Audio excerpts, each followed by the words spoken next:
human rights, human sense, and everything great. Everything is there long back. Don't change the education system. You modify that, let them modify it. I do what I'm saying, it is almost absurd today, appear to be, but that is the reality. Thank you very much.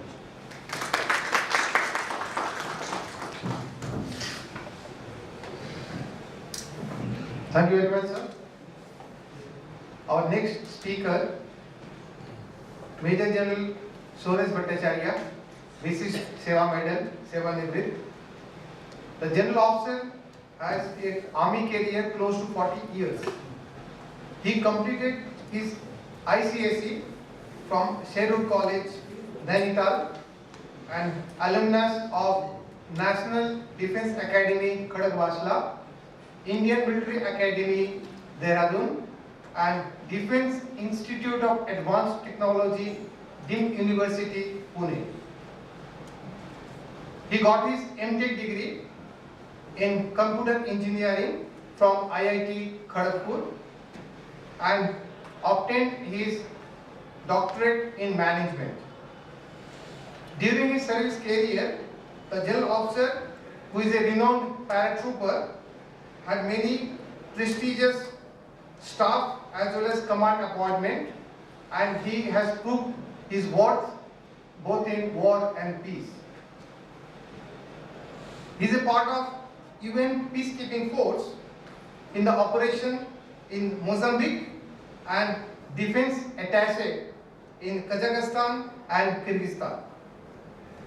He has held engineering support in the hotbed, the present hotbed, that is northeastern sector, and northern sector, which is continuous hotbed for the army. He has travelled widely in India and abroad for his service to the nation. The officer has been awarded with Vishisht Seva Medal while he was commanding a battalion in Kashmir Valley. He has also been awarded Army Chief's Commendation Card when he was serving as Defense Attaché. Without further ado, I request General Bhattacharya sir, please come to the dais and present his views.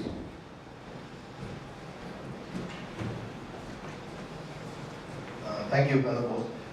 It's my privilege to be here today, especially in the august company of all of you, and especially a professor who was there in IIT Kharagpur 3 decades back, Professor Labasa, in the same department from which I did my MA. I'll take 3 minutes. Firstly, there is a very big revolution on in the country already about education, especially school education. I have just attended the apex body of education in the country, which is the KABE, Central Advisory Board of Education, in Delhi on the 15th and 16th of January. Usually KABE meetings finish in one day. It is chaired by the minister, he is there throughout. 7 union ministers of state rank spoke in that, including Rajvardhan Rathore and others. But this time they decided to do over 2 days. The first day was devoted to school curriculum, school education. And there were ministers from 22 states and higher officials also from 22 states in India. And the deliberation, though I was not much interested in the school education, but since it was part of the program, I was there the whole day. And the second day also. In the school education, what I saw and what I am reading now, since I am from the Institution of Engineers, which has got 2 lakh members, engineers, in 15 engineering disciplines, the largest body perhaps in the world, in 121 centers. I see it from the perspective of what happens to the students who come out of the school system. And that story is not a very happy one, but this government, state governments, I must say, are addressing this problem. There are 2 thoughts I would like to present to you, what is happening. The first thing is that this teaching learning paradigm, which you know, this is what the academicians say, teaching learning paradigm is changing. It was the teachers were empowered to teach. It is shifting to that the students are now being empowered to learn. It's already happening in our country. And part of that is the stress on science and mathematics, which is the subject of today. The importance of science and mathematics cannot be lost sight of. So this is the first question. The second thing which is happening is inclusivity. Institution of Engineers since 1928, we are carrying out an engineering program called the AMI, all of you know about that, equivalent to the BTech program. For those people who are diploma holders, who have not got a chance but who are working to do an engineering degree. Even now, this year, the 70,000 students take this exam every year in 2 semesters. We find that many of them are not employed. So the second shift is that inclusivity is coming into this whole system. Those who could not avail of much of education, certifications coming in a big way. Course era, these online courses, those certificates are being done. So this government now is focusing on 2-3 things which I have now learned with the state government. Firstly, improvement in the classroom, teaching of science and mathematics. The digital classrooms are coming in, digital laboratories are going to come in, virtual laboratories are coming in. And I think all of you over here, in whichever level you are, have to encourage this at whatever level there is. We cannot forget that in 2010 to 12, President Obama realized that America is going the wrong way. America was being very liberal in its education system. They were focusing on history, geography, liberal arts, nothing wrong with that. But the science and mathematics were being lost sight of. They learned their lesson, and now if you see, there has been a big shift. The admissions to the colleges, not only the Ivy League ones, but other ones, they're focusing on science and mathematics in their school curriculum, and it has been proved that even preschool students can be exposed in an appropriate manner to science and mathematics if a country has to develop, and they have to contribute not only in engineering field but in the vocational field also. So with these thoughts, I await some questions at a later stage. Thank you very much. Thank you very much, sir. Our next speaker, Professor Dr. Malay Kumar Banerjee, who has obtained his engineering degree with honors in mechanical engineering and post-graduation and PhD in management. He is a chartered engineer and he is a fellow of several professional bodies in India, Germany, UK and US. He started his career as a trainee in Tata Steel in 1974 and he has served for over 42 years. In the education segment, he has been associated for last 15 years, out of which 6 years in full time. He is an eminent teacher and administrator, a business developer, a course designer, in addition to being paper setter and examiner of several universities including IGNOU, Jadavpur University and Macau. He is also guide to many PhD scholars in the area of human resource and marketing and also operation. Presently, Dr. Malay Kumar Banerjee is the Executive Director of Annex Group of Institutions, Calcutta. I request Dr. Banerjee sir kindly come over and deliver your talk.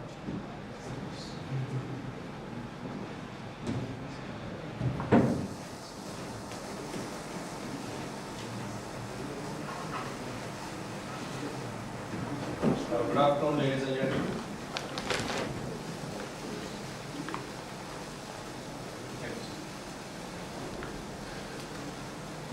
Dignitaries on dais, off dais, particularly Sri Lanka. I was given a topic to relate science with education, and I have been given a time of 3 minutes to talk. Now, all of you will appreciate that both are reasonably insufficient. So what I'll do is, first I'll read some statistics which will interest you, since I've noted that statistics have not been mentioned by my earlier esteemed speakers. A total of 20 million people or students are pursuing their courses in physical discipline, namely in classrooms. I'm talking of India only. 5 million are getting their degrees online or distance. There are 4 million who are pursuing vocational education. This figure is extremely important because this is what most of my earlier speakers have referred to. We must compare these figures with the international figures. The international figures are Germany has 3 million and Japan has 10 million. This brings me to my next point, that is science and education. How is science related to education? I need not explain this at all because it's quite evident. Unless you know 2 plus 2, you can't educate yourself. And 2 plus 2 is science. It's a different matter altogether that somebody told me that he got rejected in an interview for an accountant because he answered that 2 plus 2 is equal to 4. When the candidate who got selected told the boss that 2 plus 2 can be anything that you want. So that guy got selected. So that's a debatable. However, we talk of the 3 E's: education, employment and employability. Enough has been spoken about employability even by the Honorable Prime Minister himself, who said that so many percentage of the educated people in this country are unemployed. So what do? Our learned speakers have just said that we should emphasize on science, we should emphasize on maths, we should emphasize on communication.